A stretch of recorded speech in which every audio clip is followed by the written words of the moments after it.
യേശു ആരിലും വലിയവൻ വലിയവൻ. യേശു യേശു ആരിലും വലിയവൻ വലിയവൻ. ആരിലും വലിയവൻ വലിയവൻ. സൗഖ്യദായകൻ പാപമോചകൻ. സൗഖ്യദായകൻ പാപമോചകൻ. യേശുവേകരക്ഷകൻ. യേശുവേകരക്ഷകൻ. കരുണാമയൻ സ്നേഹഗായകൻ. കരുണാമയൻ സ്നേഹഗായകൻ. യേശു യേശു ആരിലും വലിയവൻ വലിയവൻ.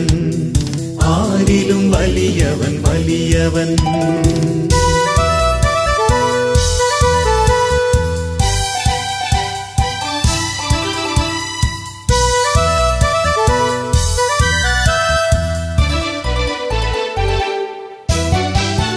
അത്ഭുതങ്ങളുടെ രാജാവ്, വിടുതലിൻ്റെ ആത്മാവ്. അത്ഭുതങ്ങളുടെ രാജാവ്, വിടുതലിൻ്റെ ആത്മാവ്.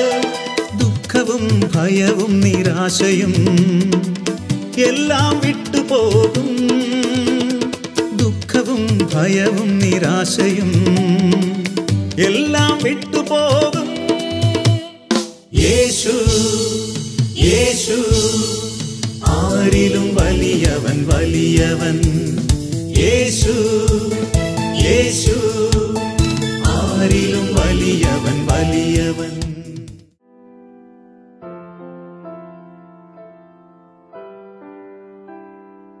യേശുവേ നന്ദി, യേശുവേ സ്തുതി. കർത്താവായ യേശുവേ, അങ്ങ് ഞങ്ങളുടെ മേൽ ചൊരിയുന്ന കരുണയ്ക്ക്, പാപികളായിരുന്നിട്ട് ഞങ്ങളുടെ മേൽ ചൊരിയുന്ന കൃപയ്ക്ക് ഞങ്ങൾ നന്ദി പറയുന്നു. കാൽവരിയിൽ അങ്ങ് ചിന്തിയ രക്തത്താൽ ഞങ്ങളെ കഴുകണമേ, വിശുദ്ധീകരിക്കണമേ. ഹെബ്രായ ലേഖനം 9:22, രക്തം ചിന്താതെ പാപമോചനമില്ല. അങ്ങയുടെ രക്തം ചിന്തലിലൂടെയാണ് ഞങ്ങൾക്ക് പാപമോചനവും രക്ഷയും അനുഗ്രഹങ്ങളും നന്മകളും എല്ലാം ലഭിച്ചത്. യേശുവേ, അങ്ങയുടെ കരങ്ങളിലേക്ക് ഞങ്ങളെ സമർപ്പിക്കുന്നു. പ്രത്യേകമായിട്ട് യേശുവാലും വലിയവൻ ഈ ശുശ്രൂഷയിൽ പങ്കെടുക്കുന്ന, ഇത് കാണുകയും കേൾക്കുകയും ചെയ്യുന്ന എല്ലാ വ്യക്തികളെയും അങ്ങയുടെ രക്തം കൊണ്ട് കഴുകണമേ. ഒരു പുതിയ അഭിഷേകത്തിലേക്ക്, ഒരു പുതിയ ചൈതന്യത്തിലേക്ക്, പുത്തൻ പ്രതീക്ഷകളിലേക്ക് ദൈവജനത്തെ നയിക്കണമേ. ഞങ്ങളുടെ മുറിവേറ്റ കരമിപ്പോൾ നീട്ടണമേ. വലിയ അത്ഭുതങ്ങൾ, അടയാളങ്ങൾ, രോഗശാന്തികൾ, അനുഗ്രഹങ്ങൾ ജനത്തിനു മേൽ ഒഴുകട്ടെ. തീരാവ്യാധികളൊക്കെ വിട്ടുമാറട്ടെ. പൈശാചിക ബന്ധനങ്ങളിൽ ആയിരിക്കുന്നവർ യേശുക്രിസ്തുവിൻ്റെ നാമത്തിൽ മോചിതരാവട്ടെ. കർത്താവേ കരുണയാകണമേ. യേശുവേ നന്ദി, യേശുവേ സ്തുതി, യേശുവേ നന്ദി. ആമേൻ. നമ്മൾ കർത്താവിൻ്റെ സന്നിധിയിൽ പ്രാർത്ഥിക്കുന്നവരാ. വ്യക്തിപരമായിട്ട് നമ്മൾ എല്ലാ ദിവസവും നമ്മുടെ ആവശ്യങ്ങളും നൊമ്പരങ്ങളും വേദനയൊക്കെ നമ്മൾ സമർപ്പിച്ച് നമ്മൾ പ്രാർത്ഥിക്കും. ദൈവം നമ്മുടെ പിതാവാണ്. ദൈവത്തിൻ്റെ മുമ്പിൽ നമ്മുടെ ആവശ്യങ്ങളെ കൂടി നമ്മൾ പ്രാർത്ഥിക്കണം. ഇന്നലെ ഒരു അമ്മ എന്നോട് പറയുകയാണ്, അവർക്ക് 2 പെൺമക്കളുണ്ട്. ഭർത്താവ് രോഗിയായി കിടക്കുന്നു. മൂത്ത മകളുടെ ഒരു വിവാഹമൊക്കെ ഇങ്ങനെ ആയിക്കൊണ്ടിരിക്കുകയാണ്. എന്നിട്ട് പറയുകയാണ്, ഞാനും എൻ്റെ കുടുംബവും ദൈവസന്നിധിയിൽ കരഞ്ഞു പ്രാർത്ഥിക്കുന്നവരാണ്. എന്നിട്ട് ആ സഹോദരി പറയുകയാണ്, എൻ്റെ മകൻ്റെ ഭാര്യ നന്നായിട്ട് ദൈവസന്നിധിയിൽ നിന്ന് പ്രാർത്ഥിക്കും. അവൾ പ്രാർത്ഥിക്കുമ്പോൾ കരഞ്ഞ് പ്രാർത്ഥിക്കുന്നു കർത്താവിനോട്. കരഞ്ഞ് കുടുംബത്തിൻ്റെ ആവശ്യങ്ങൾക്ക് വേണ്ടി, കടബാധകൾ മാറാൻ, പെൺമക്കളുടെ വിവാഹം നടക്കാൻ, എല്ലാറ്റിനും വേണ്ടി അവൾ കരഞ്ഞ് പ്രാർത്ഥിക്കും. എന്നിട്ട് പറയുകയാണ്, വെളുപ്പിനെ 3 മണിക്കൊക്കെ എഴുന്നേറ്റിരുന്ന് അവൾ കരഞ്ഞ് ദൈവത്തോട് പ്രാർത്ഥിക്കും. വലിയൊരു കൃപയുണ്ട് എൻ്റെ മകൻ്റെ ഭാര്യയ്ക്ക്. ശരിക്കും പ്രാർത്ഥിക്കുക എന്നത് ദൈവത്തിൻ്റെ ആത്മാവ് നമുക്ക് കൃപ തരാതെ നമുക്ക് വ്യക്തിപരമായിട്ട് ദൈവസന്നിധി പ്രാർത്ഥിക്കുക പ്രയാസമാണ്. അതുപോലെ മറ്റുള്ളവർക്ക് വേണ്ടി കരഞ്ഞു പ്രാർത്ഥിക്കാനുള്ളൊരു കൃപ, മധ്യസ്ഥ പ്രാർത്ഥന കണ്ണുനീരോടെ ചെയ്യാനുള്ളൊരു കൃപ, അത് നമുക്ക് വേണം. നമ്മുടെ വ്യക്തിപരമായ ആവശ്യങ്ങൾ സാധിക്കാൻ വേണ്ടി മാത്രം പ്രാർത്ഥിക്കുന്നവർ ആയാൽ പോരാ. വേദനിക്കുന്നവർ, രോഗികൾ, കടബാധ്യതക്കാർ, മക്കളില്ലാത്തവർ, ജീവിതം തകർന്നവർ, ആത്മഹത്യയുടെ വക്കിൽ എത്തി നിൽക്കുന്നവർ, വൈകല്യമുള്ള കുഞ്ഞുങ്ങൾ, ഓട്ടിസം ബാധിച്ച കുഞ്ഞുങ്ങൾ, തളർന്നു കിടക്കുന്നവർ, അങ്ങനെ എല്ലാവർക്കും വേണ്ടി പ്രാർത്ഥിക്കാനായിട്ട് നമ്മൾ കടപ്പെട്ടവരാണ്. എല്ലാവരും നമ്മുടെ സഹോദരീ സഹോദരന്മാരാണ് എന്ന ഒരു കാഴ്ചപ്പാടിലേക്ക് വന്നാൽ അവരെ സ്നേഹിക്കാൻ നമുക്ക് സാധിച്ചെങ്കിൽ ആത്മാർത്ഥമായിട്ട് നമുക്ക് അവർക്ക് വേണ്ടി പ്രാർത്ഥിക്കാൻ പറ്റും. അത് വിശുദ്ധ ബൈബിള് നമ്മളെ മധ്യസ്ഥ പ്രാർത്ഥനയുടെ ഒരു അഭിഷേകത്തിലേക്ക് നയിക്കാൻ ആഗ്രഹിക്കുക. വിശുദ്ധ ബൈബിള് മധ്യസ്ഥ പ്രാർത്ഥന ആവശ്യകത നമ്മളെ പഠിപ്പിച്ചു വരികയാണ്. ജെറമ്യായുടെ പുസ്തകം 9-ാം അധ്യായത്തിൽ 1 മുതൽ 3 വരെ വചനങ്ങൾ. എൻ്റെ ശിരസ് ഒരു കണ്ണീർ തടാകവും എൻ്റെ കണ്ണുകൾ അശ്രുധാരയും ആയിരുന്നെങ്കിൽ എൻ്റെ ജനത്തിൻ്റെ പുത്രരുടെ നിഹിതന്മാരെ ഓർത്ത് ഞാൻ രാപകൽ കരയുമായിരുന്നു. മരുഭൂമിയിൽ എനിക്കൊരു വഴിയമ്പലം ലഭിച്ചിരുന്നെങ്കിൽ ഞാൻ എൻ്റെ ജനത്തെ വിട്ട് അകന്നു പോകുമായിരുന്നു. വഞ്ചകരായ ഒരു കൂട്ടം വ്യഭിചാരികളാണവർ. വില്ല് പോലെയാണ് അവരുടെ നാവ് വളയുന്നത്. സത്യമല്ല, കാപട്യമാണ് ദേശത്ത് ശക്തിപ്പെടുന്നത്. തിന്മയിൽ നിന്ന് തിന്മയിലേക്ക് അവർ നീങ്ങുന്നു, അവർ എന്നെ അറിയുന്നില്ല. അവർ തിന്മയിൽ നിന്ന് തിന്മയിലേക്ക് നീങ്ങുകയാ. ദേശത്ത് തിന്മ വർദ്ധിക്കുന്നു, കാപട്യം വർദ്ധിക്കുന്നു, വഞ്ചന വർദ്ധിക്കുന്നു. അവർ ദൈവത്തെ മറന്നു ജീവിക്കുക. അവരുടെ നാവ് വില്ലുപോലെ വളയുന്നു. അവർ നുണയാണ് സംസാരിക്കുന്നത്. അവർ ഒരു കൂട്ടം വ്യഭിചാരികളാ. പ്രവാചകൻ പറയുക, എൻ്റെ ശിരസ് ഒരു കണ്ണുനീർ തടാകമായിരുന്നെങ്കിൽ ഞാൻ രാപകലിരുന്ന് കരയുമായിരുന്നു. എനിക്കൊരു വഴിയമ്പലം കിട്ടിയിരുന്നെങ്കിൽ ഞാൻ ഇവിടം വിട്ട് അവിടെ പോയിരുന്ന് കരഞ്ഞ് പ്രാർത്ഥിക്കുമായിരുന്നു. ജെറമ്യായിലൂടെ ദൈവത്തിൻ്റെ ആത്മാവ് ശക്തമായ ഒരു സന്ദേശം നമുക്കിന്ന് നൽകുകയാണ്. കണ്ണുനീരോടെ പ്രാർത്ഥിക്കേണ്ടതിൻ്റെ ആവശ്യകത. ഈ ഒരു കാലഘട്ടം സഭ ഒത്തിരിയേറെ ഞെരുക്കങ്ങളിലൂടെ കടന്നു പോകുകയാണ്. ഈ കാലഘട്ടത്തിൽ സഭ ഒത്തിരിയേറെ വേദനയിലൂടെ കടന്നു പോകുകയാണ്. ലോകമാസകലം, പ്രത്യേകിച്ച് മിഡിൽ ഈസ്റ്റ് രാജ്യങ്ങളിലൊക്കെ ക്രൈസ്തവർ ക്രൂരമായി പീഡിപ്പിക്കപ്പെടുന്നു. ലക്ഷക്കണക്കിന് ക്രൈസ്തവരെ കൊന്നുകളഞ്ഞു. പിറകു സ്വന്തം രാജ്യം വിട്ട് ഓടേണ്ടി വരുന്നു. എല്ലാം ജീവിതത്തിൽ നഷ്ടപ്പെട്ടു. അവരെയൊക്കെ ഓർത്ത് നൊമ്പരപ്പെട്ട് കരയുവാൻ, അവർക്ക് വേണ്ടി പ്രാർത്ഥിക്കുവാൻ നമുക്ക് സാധിക്കണം. സഭയ്ക്കെതിരായിട്ട്, സഭാ അധികാരികൾക്കെതിരായിട്ട് മീഡിയയിലൂടെ ശക്തമായ അധിക്ഷേപങ്ങൾ നമ്മൾ കാണുന്നുണ്ട്. മേലധികാരികളെ ആക്ഷേപിക്കുന്നു, അവരെ അപമാനിക്കുന്നു, സഭാ നേതൃത്വത്തെ പുച്ഛിക്കുന്നു. ഏതൊക്കെ വിധത്തിൽ സഭയുടെ മേലധ്യക്ഷന്മാരെ കൊച്ചാക്കാമോ അതിനുള്ള ശ്രമങ്ങൾ നടക്കുന്നു. വിശുദ്ധ ബൈബിളിലെ വാക്കുകളും വചനങ്ങളുമൊക്കെ ഇവിടെ സിനിമകൾക്ക് പേരായിട്ട് മാറുകയാണ്. സിനിമയിൽ ഗുണ്ടായിസം കാണിക്കുന്നവരും തിന്മയ്ക്ക് നേതൃത്വം കൊടുക്കുന്നവരും കുരിശുരൂപം കഴുത്തിൽ അണിഞ്ഞുകൊണ്ട് ചെയ്യുന്നു. അങ്ങനെ എവിടെയും കുരിശിനെയും സഭയെയും മോശമാക്കാൻ വേണ്ടി പിശാച് വ്യക്തികളിലൂടെ ഇന്ന് ശക്തമായിട്ട് പ്രവർത്തിച്ചുകൊണ്ടിരിക്കുക. നമ്മളിത് മനസ്സിലാക്കണം. മീഡിയയിലൂടെ സഭ ഏൽക്കേണ്ടി വരുന്ന ആക്ഷേപം അത് ക്രിസ്തുവിൻ്റെ ഹൃദയത്തെ ഏറെ വേദനിപ്പിക്കുന്നു. നമുക്കൊത്തിരി സങ്കടം തോന്നുന്ന കാര്യം അതിൻ്റെ പിന്നിൽ പ്രവർത്തിക്കുന്നവർ പോലും ക്രിസ്ത്യാനികളാണ് എന്നുള്ളതാണ് ഏറ്റവും വേദനാജനകം. സഭാ മേലധ്യക്ഷന്മാരെ അപകീർത്തിപ്പെടുത്താൻ വേണ്ടി കേസ് കൊടുക്കുന്നവർ, അതിനുവേണ്ടി എത്ര പണം മുടക്കാനും അവർക്ക് മടിയില്ല. അവർക്ക് അതിന് പിന്തുണ കൊടുക്കുന്ന, ദൈവത്തെ മറന്ന് നിഷേധിച്ച് ജീവിക്കുന്ന വ്യക്തികളുണ്ട്. അവർ സഭയെ സ്നേഹിക്കുന്നില്ല. സഭ ക്രിസ്തുവിൻ്റെ ശരീരമാണ്. ക്രിസ്തുവിനെ സ്നേഹിക്കുന്ന ഒരു വ്യക്തിക്ക് സഭയുടെ മേലധ്യക്ഷന്മാരെയോ വൈദികരെയോ കേസ് കൊടുത്ത് കോടതിയിൽ കയറ്റാൻ സാധിക്കത്തില്ല. കാരണം സഭ ക്രിസ്തുവിൻ്റെ ശരീരമാണ്. നമ്മൾ ഓരോരുത്തരും അതിലെ അവയവങ്ങളുമാണ്. ഈ നീക്കം നടക്കുമ്പോൾ നമ്മൾ തിരിച്ചറിയണം, സാത്താൻ സഭയ്ക്കെതിരായി, സഭയുടെ നേതൃത്വത്തിനെതിരായി ശക്തമായിട്ടൊന്ന് പ്രവർത്തിക്കുക. സമൂഹത്തിൽ സഭാ മേലധ്യക്ഷന്മാരെ താഴ്ത്തിക്കെട്ടുവാൻ, അപമാനിക്കാനുള്ള എല്ലാ വഴികളും ഒരുക്കാൻ നേതൃത്വം കൊടുക്കുന്നത് മാമോദീസ സ്വീകരിച്ച് സഭയിൽ നിൽക്കുന്ന ക്രിസ്ത്യാനികളാണെന്നത് ക്രിസ്തുവിന് ഏറെ വേദനാജനകമാണ്.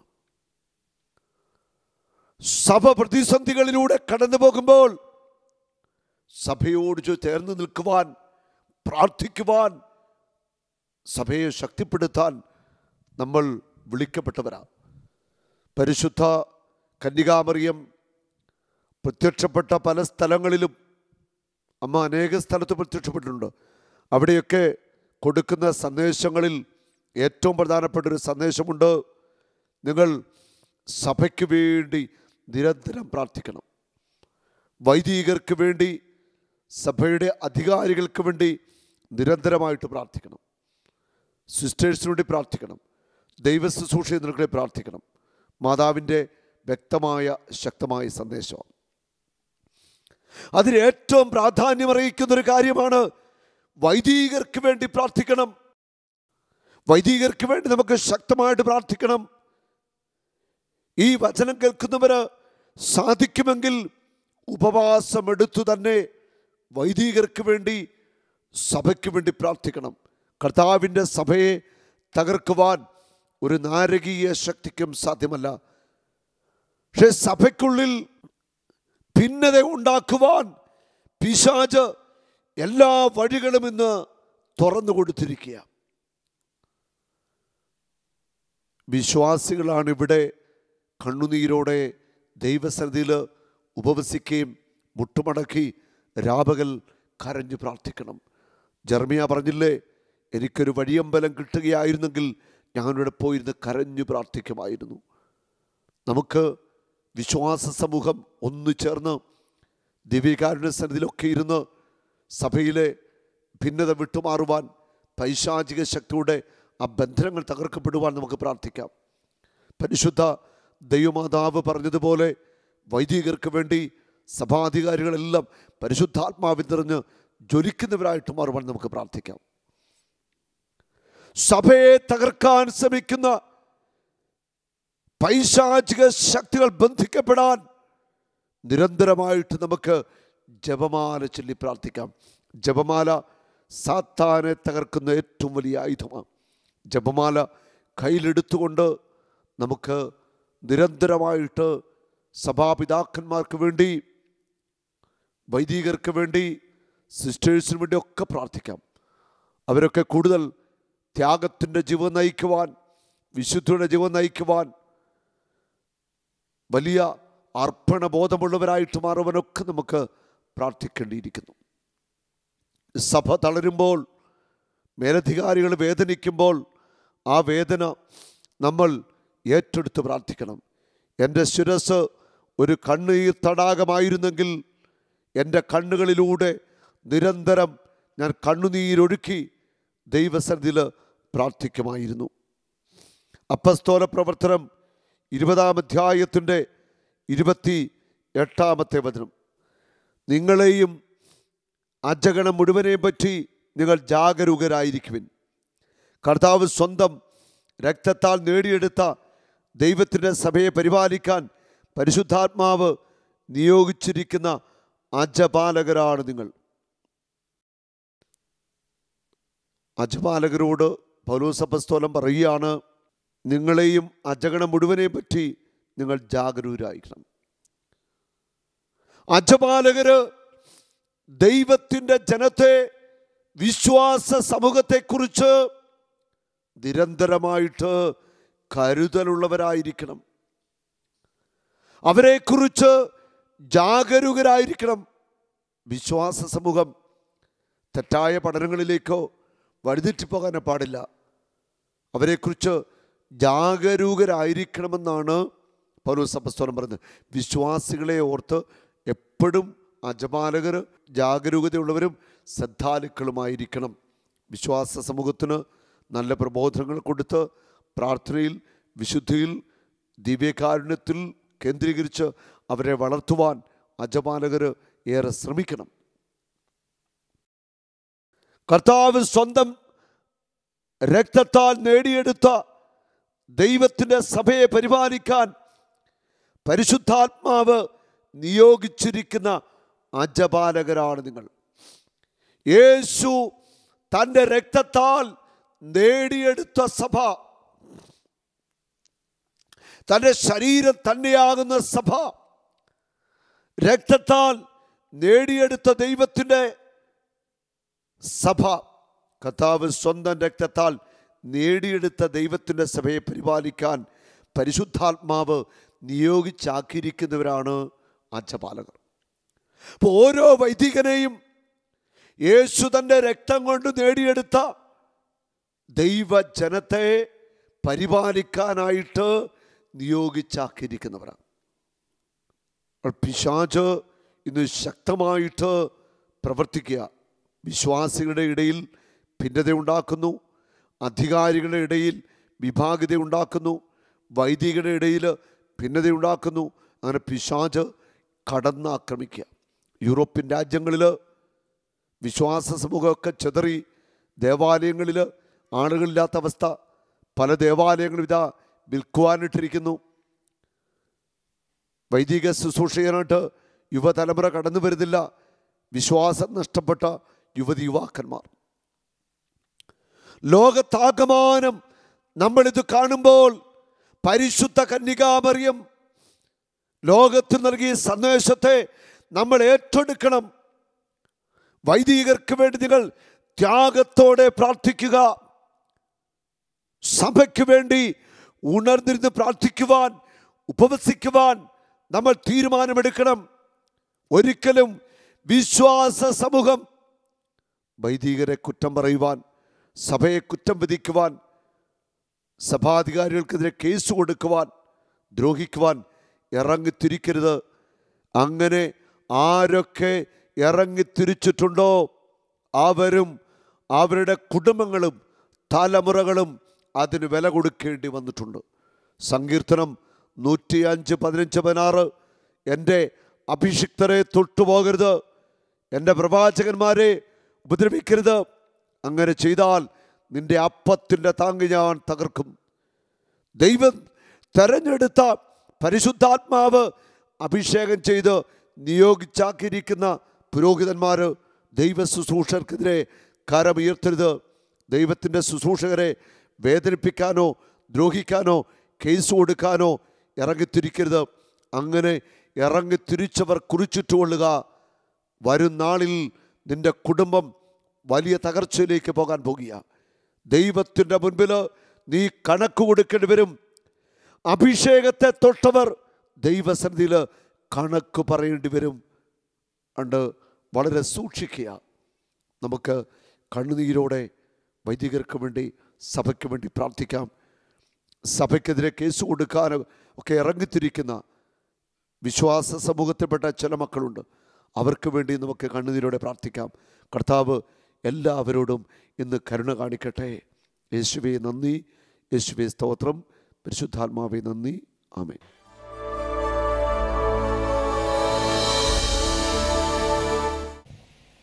എൻ്റെ പേര് റോസ്ലി എന്നാണ്. ഞാൻ കുവൈറ്റിൽ സ്റ്റാഫ് നേഴ്സായി വർക്ക് ചെയ്യുകയാണ്. ഞാനിവിടെ കണ്ണൂരിൽ നിന്നാണ് വരുന്നത്.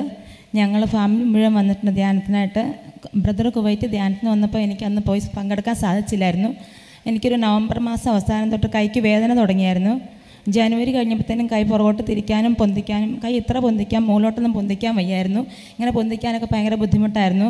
അപ്പോൾ ഞാൻ ഡോക്ടറെ കൊണ്ട് കാണിച്ചപ്പം ഡോക്ടർ പറഞ്ഞു, ഇവിടെ ഒരു ബോണ് ഇങ്ങനെ പ്രസ് ചെയ്യുന്നുണ്ട്, അതുകൊണ്ടാണ് ഈ ക്ലാവിക്കിലൊരു ബോൺ പ്രസ് ചെയ്യുന്നുണ്ട്. പിന്നെ അത് കൂടാണ്ട് എൻ്റെ ഒരു ടെൻഡൻ ടയറായി പോയി എന്ന് പറഞ്ഞു. അപ്പോൾ എനിക്ക് എന്തുകൊണ്ടാണ് വീണമെന്ന് വെച്ചപ്പോൾ ഞാൻ വീണതായിട്ടൊന്നും എനിക്ക് ഓർമ്മയൊന്നുമില്ല. പക്ഷേ ഒരു പ്രാവശ്യം ഇടിച്ച ഒരു ഓർമ്മ മാത്രമേ എനിക്കുണ്ടായിരുന്നുള്ളൂ. അപ്പം ഡോക്ടർ ആദ്യം ഒരു ഇഞ്ചക്ഷൻ തന്നു, കുറേ മെഡിസിൻസ് കഴിച്ചു. 1 മാസം മെഡിസിൻ കഴിച്ചു, കുറഞ്ഞില്ല. പിന്നെ ഡോക്ടർ ഈ സന്ധിയിൽ ഈ ജോയിൻറ്റിൽ ഇഞ്ചക്ഷൻ വെച്ചു, വേദന കുറവില്ലായിരുന്നു. പിന്നെ ഡോക്ടർ പറഞ്ഞു 1 മാസം കൂടെ കഴിഞ്ഞ് നോക്കിയപ്പോൾ പറഞ്ഞു ഓപ്പറേഷൻ ചെയ്യണം, കാരണം ബോൺ അവിടെ പ്രസ് ചെയ്യുന്നുണ്ടാന്ന് പറഞ്ഞു. അപ്പോൾ എനിക്ക് ഓപ്പറേഷൻ ചെയ്യാൻ എനിക്ക് ഒട്ടും താല്പര്യം. ഞാൻ ഈശോ നിനക്ക് ഞാൻ വിട്ടു തരുക, ഞാൻ ഓപ്പറേഷൻ എന്തായാലും പോകത്തില്ല. കാരണം ഓപ്പറേഷൻ ചെയ്തിട്ടുണ്ട് കുറേ നാൾ, ഒരു 9 മാസമൊക്കെ എടുക്കും ക്യൂറാകാനായിട്ട്, പിന്നെ ഒത്തിരി സമയമെടുക്കും.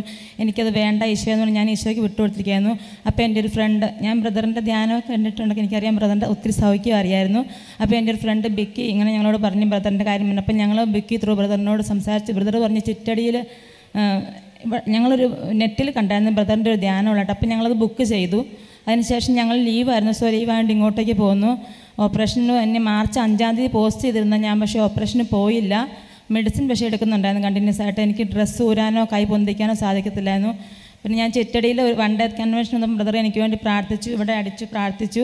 എൻ്റെ ഇവിടുത്തെ വേദന, എൻ്റെ ഈ കൈയുടെ ഇവിടം തൊട്ട് ഇവിടെ വരെ ഫുൾ എപ്പോഴും വേദനയെന്ന്. എനിക്ക് വേദന കാരണം ഇങ്ങോട്ട് ഇരിക്കാനൊക്കെ പാടാന്ന്. അപ്പം ഞാൻ എപ്പോഴും സ്ലിങ് ഇട്ടിരിക്കുമായിരുന്നു എൻ്റെ കഴുത്ത് കൂടി, കൈ അനക്കാതിരിക്കാനായിട്ട് വേദനയായിരുന്നു. പക്ഷേ ബ്രദർ പ്രാർത്ഥിച്ച ശേഷം കൈയുടെ വേദന എനിക്ക് അന്നേരത്തന്നെ നല്ലതായിട്ട് കുറഞ്ഞു കിട്ടി. ചെറിയൊരു വേദന ഉണ്ടായിരുന്നു. പക്ഷേ ഞാൻ പിന്നെ പ്രാർത്ഥിച്ച് ബ്രദർ പറഞ്ഞ് പ്രാർത്ഥിച്ചാന്ന് പറഞ്ഞു എൻ്റെ വേദന പൂർണ്ണമായിട്ട് മാറി. ഇവിടെ ഒന്ന് സ്തുതിച്ച് അപ്പം ബ്രദർ പറഞ്ഞു ഇവിടെ ധ്യാനം ഉണ്ടെന്ന് അവിടെ നിന്ന് വിളിച്ച് പറഞ്ഞ് അനൗൺസ് ചെയ്തു. ഞങ്ങൾ ധ്യാനത്തിൽ പങ്കെടുക്കാനായിട്ട് വന്നതല്ല, പക്ഷേങ്കിൽ അതിനുശേഷം ഞങ്ങൾ തീരുമാനിച്ചു ധ്യാനത്തിൽ പങ്കെടുക്കണം തീരുമാനിച്ച് 3-4 ദിവസത്തെ ധ്യാനം കൂടാൻ വേണ്ടി ഞങ്ങളിവിടെ വന്ന് കൺവെൻഷൻ ധ്യാനത്തിന് വേണ്ടി വന്നു. ഇവിടെ വന്ന് കൈ അടിച്ച് പ്രാർത്ഥിക്കുമ്പോഴൊക്കെ എനിക്ക് ഇവിടെ ഇങ്ങനെ പൊക്കുമ്പോൾ വേദന ഉണ്ടായിരുന്നു. പക്ഷേ ഇപ്പോൾ എനിക്ക് കൈ നന്നായിട്ട് പൊക്കാൻ സാധിക്കും.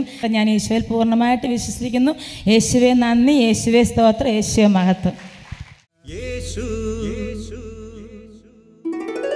ആരിലും വലിയവൻ വലിയവൻ, യേശു യേശു ആരിലും വലിയവൻ വലിയവൻ, ആരിലും വലിയവൻ വലിയവൻ.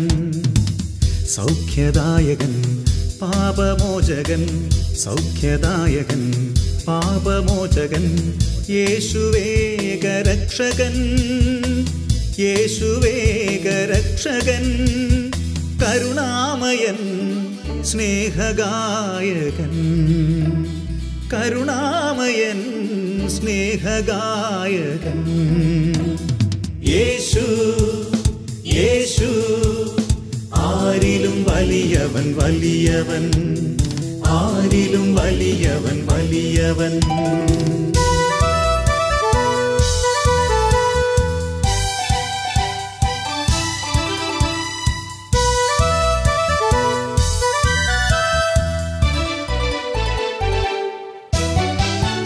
അത്ഭുതങ്ങളുടെ രാജാവ്, വിടുതലിൻ്റെ ആത്മാവ്. അത്ഭുതങ്ങളുടെ രാജാവ്, വിടുതലിൻ്റെ ആത്മാവ്. ദുഃഖവും ഭയവും നിരാശയും എല്ലാം വിട്ടുപോകും. ദുഃഖവും ഭയവും നിരാശയും എല്ലാം വിട്ടുപോകും. യേശു യേശു ആരിലും വലിയവൻ വലിയവൻ, യേശു യേശു